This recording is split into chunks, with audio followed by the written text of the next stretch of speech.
Hey, what's up soldiers? My name is GregFPS, the Zombies Extraordinaire, and welcome back to another video here today on the channel. Today we're going to be counting down the top 10 Easter eggs in Call of Duty Zombies History. This is Treyarch only, by the way. Next week we're going to be doing the top 10 most annoying enemies in Treyarch Zombies History, so make sure you guys comment that down below. Now I want to start this video by saying I completely disagree with this list, and it's solely based off what people commented on last week's video. I completely disagree. This is not my list at all. It's what people commented, so don't get mad at me. I think this list is wrong, but anyways, let's get right into it. All right, guys, coming in at the number 10 spot is going to be Call of the Dead. Now, I actually think this is a pretty good spot. This is one of the only really good spots. Call of the Dead is an amazing Easter egg, and the fact that you can do it solo or co-op and they're different depending on what you want to do, I think that is a very good feature overall. I think that Call of the Dead is just one of those maps that is really reliant on RNG, and if you don't get good RNG, then you're gonna have a pretty bad time, and you'll see that's the case for a few of these other Easter eggs that people really like. Now for me, I think Call of the Dead's awesome. The VR11 kind of sucks, and you really need like the Scavenger or Mustang and Sally's or the ray gun or something to really deal a ton of damage to the CIA agent as he's floating up. But overall, it's really cool that you actually get the Wonder Waff when you kill George after completing the Easter egg, instead of a death machine, which only lasts like 30 seconds. So I definitely think the Easter egg reward is good, and I think it's a really good Easter egg. So it comes in here at the number 10 spot. All right, guys, coming in at the number 9 spot is going to be Dead of the Night. Now, personally, I'm a huge Chaos storyline fan. Not so much the story, but like the overall atmosphere of all the maps, the locations, all this stuff is really enjoyable for me. And I think that Dead of the Night definitely deserves this spot on the list. In my personal opinion, I would even put it higher. I think that Dead of the Night is one of the best overall Easter eggs because it doesn't have you doing one thing besides the 3 lockdowns. Like everything else is so different and unique, and I think the wonder weapon's great. I love the building process of the wonder weapons. I know a lot of people don't like building silver bullets, but once you know all the locations, it's really not that bad. I just think that overall this map's really fun. If you have a well-oiled team that knows what they're doing, you can have a blast and get through this Easter egg really quickly as well. I just love this map a lot, and I think that this Easter egg is awesome. The location's cool, the werewolves are cool, the ghosts are cool. The only thing that I think most people hate is the Nosferatus, but once you get over that, the rest of the map's really fun. So it comes in here at the number 9 spot. All right, guys, coming in at the number 8 spot is going to be 9. Now, personally, I think 9 is a great map, and when you get into the arena of the final boss fight with the crowd everywhere, make sure you throw a homunculus so they do the wave out into the crowd. That's really cool. But overall, I think that this map's really great. It really showed off all 4 of the different gods. You had a different challenge at each of them, which I think was cool. But the most annoying thing about this map is the time gated Easter egg. Usually you can't do the Purge the Blight step to like round 17 or 18, which I think is a huge problem, because you have to wait so many rounds just for like poop to start smelling everywhere and stuff, which makes no sense. Overall, the Easter egg's really cool. I do like the Easter egg a lot. I think killing the like zombie elephants at the end is like one of the coolest things that you could have in a Call of Duty Zombies map. Like I remember going to Treyarch and they were talking about how hard it was to model those elephants for the game, and it was really interesting. So I do appreciate the Easter egg overall, and I think the boss fight is probably like top 5 in all of Zombies, but it comes in here at the number 8 spot according to you guys.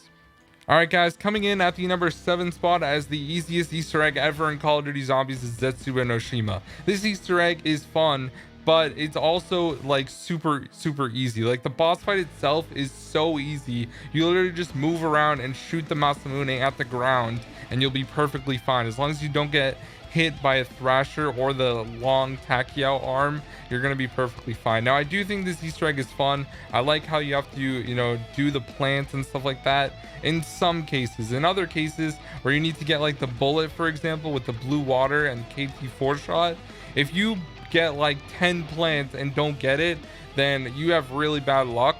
That is probably the most annoying thing. Like there is a little bit of RNG involved with the plants, and hopefully you get good challenges as well, because some of them are just really annoying. But overall, I do like the ZNS Easter egg. I think it rightfully deserves a spot here, but overall I wouldn't say it's like the greatest or hardest Easter egg. It's definitely a lot easier than most of them. All right, guys, coming in at the number 6 spot is going to be Shadows of Evil. Now, personally, I really love the aesthetic of this map. I think it's great having like everything going on with the map, all the different areas, everything like that. It really flows well in my opinion, and having the different teleporters to all different districts are really nice. And I think that this Easter egg works great for players. I know you can get up to trapping the Shadowman solo and 2 and 3 player, but I think overall, when looking at the Easter egg from a objective standpoint, the 4 players going on doing this Easter egg I think is really enjoyable. It's not that hard of an Easter egg because you're really only upgrading the shield when you think about it, and then doing the flag lockdown step, which also isn't too bad. But overall, I think that this map really is great, and it was a great way to start off Black Ops 3, which is considered the best Call of Duty Zombies game ever.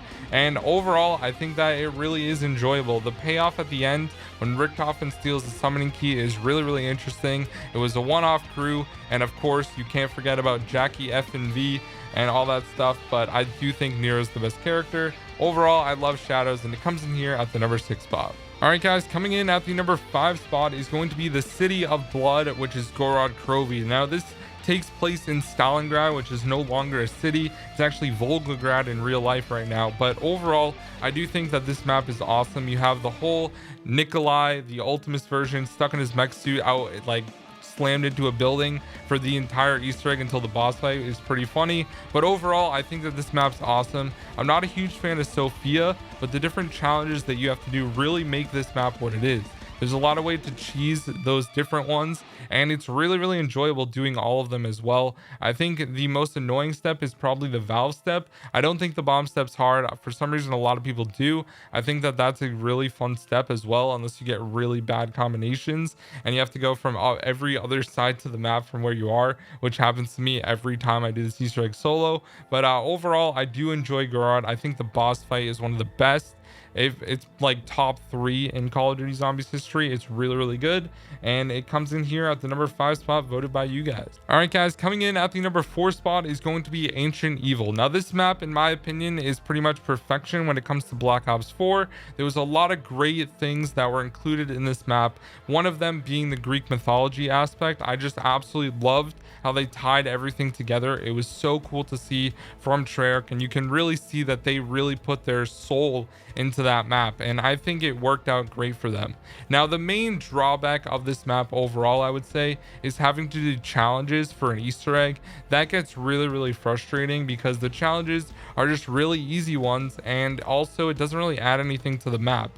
But everything else about this map is great, including the boss fight against Pegasus and Perseus. I think that boss fight is absolutely awesome. It's like top 2 for me. I think Derisendracht's the only one a little bit better. I think that this overall Easter egg is so fun. I love all the different aspects of the map. It's really good, and it had to be here at the number 4 spot. Now, you guys voted for this one, but I agree with this pick, and I also agree with the other 3 in the top 3. All right, guys, coming in at the number 3 spot is going to be one of the only maps on this list from Black Ops 1, and that is Moon. Now, a lot of people commented that they love Moon, and I think that it's great when they brought it back into Zombies Chronicles because it allowed people to be able to do it solo, which I think is a great aspect of this map. Now, the main drawback of Moon, though, is the RNG. You have to worry about Excavator Pi, you have to worry about getting QEDs and Gersh devices and the wave gun. So once you get all that out of the way, it is a really fun map to do. But really, it's only a soul box. Like, you're pretty much only filling the MPD the entire Easter egg. Besides the Simon Says step and the hacker step, that's pretty much all you're doing. So it really is like one of the main Easter egg steps is literally just hitting the box over and over. And you better hope you have immolations, because if you don't, it's going to be rough. But if you played on Black Ops 1, you have my respect. I definitely think that it is one of the harder Black Ops 1 maps, and probably one of the hardest BO1 Easter eggs as well. Shang is definitely up there as well, but I do think Moon is a great map. Blowing up the Earth is obviously insane. Setting up one of the worst maps ever in Call of Duty Zombies, which is Transit. It's a good map, but it comes in here at the number 3 spot according to you guys. All right, guys, coming in at the number 2 spot, you can honestly switch this with number 1 as well interchangeably. It's going to be Origins. Origins is a fantastic map. You have the Verkuda steps from the Black Ops 1 campaign, and all 8 of those steps really make this map what it is, but a large majority of the Easter egg is literally building the staffs. Once you get the staffs built, like the rest of the Easter egg, you can finish in like 10 minutes max, honestly, if you get lucky. Overall, I think that this map's awesome. You can't go without saying how amazing the atmosphere of the map is as well, and having the first like meeting of all the premise characters is really cool. And I think that Origins is a fantastic map. I do think the Black Ops 2 version is better than the Black Ops 3 version, but I guess that's up for debate. I just like the harder difficulty with the Black Ops 2 one, but overall Origins is awesome, and it comes in here at the number 2 spot. All right, guys, let's quickly mention the honorable mentions. The first one is going to be Revelations, obviously the final Easter egg of Black Ops 3, which is like the best zombies game. The final boss fight was honestly really bad, just trapping the Shadow Man again. They already did that with Shadows. I think it could have been better. Next up is Tagder Towen, the ending of the Ether storyline. I think that this map was pretty fun, but not having a boss fight at the end of the entire Ether storyline just made absolutely no sense at all in my opinion, and I think that they really dropped the ball on that one. And last but not least, guys, is going to be Voyage of Despair, an amazing boss fight, and this map is really fun as well. I loved everything about Chaos, and I think that this Easter egg was awesome as well, especially like the Eye boss fight and everything like that. So anyways, guys, those are all the honorable mentions. Honestly, I think Mob of the Dead should have been on here. I think that Buried's fun. I think that Shang is fun. All 3 of those maps should have been honorable mentions, but you guys didn't vote for them, so I'm just throwing them in for myself. Anyways, guys, let's get into the number 1 spot. Okay, so let's be real. You guys already know what the number 1 spot is. It's Horizon Jack, of course. The first Treyarch map with a boss fight. It was absolutely awesome, building the bows, the atmosphere of the castle. Everything about that map is really cool. Dempsey's an awesome character, so seeing the really emotionally involved Easter egg at the end, cutscene and all that stuff, it's just a great map overall. I really think that Treyarch knocked it out of the park with this one. There's really no steps that suck or make it difficult, but I would say that like when this game came out and the launch of this map specifically, the boss fight was really hard, but now it's kind of a breeze once you do it so many times. I personally like building the fire bow. I know a lot of people don't like it, but I love all the tricks that you can do with the different bows and things like that. This map is so fun to play. I speed ran it for a time. I had the world record at a time a few years back, actually like 5 years ago now. But overall, I think Horizon Jack's awesome. Pretty much everyone loves this map, so it comes in at the number 1 spot. So anyways, guys, that is going to be the top 10 Call of Duty Zombies Easter eggs commented by you guys. So this list is completely based off of what you guys think. I completely disagree with most of the picks, honestly. I think some should have been higher and lower. But also, guys, make sure you comment the top 10 most annoying enemies in Treyarch Zombies History for next week's video. And I will see you guys in the next one. Tomorrow we have the quiz with Tim Hansen, so make sure you guys tune in for that. And I'll see you guys in the next one. Peace out.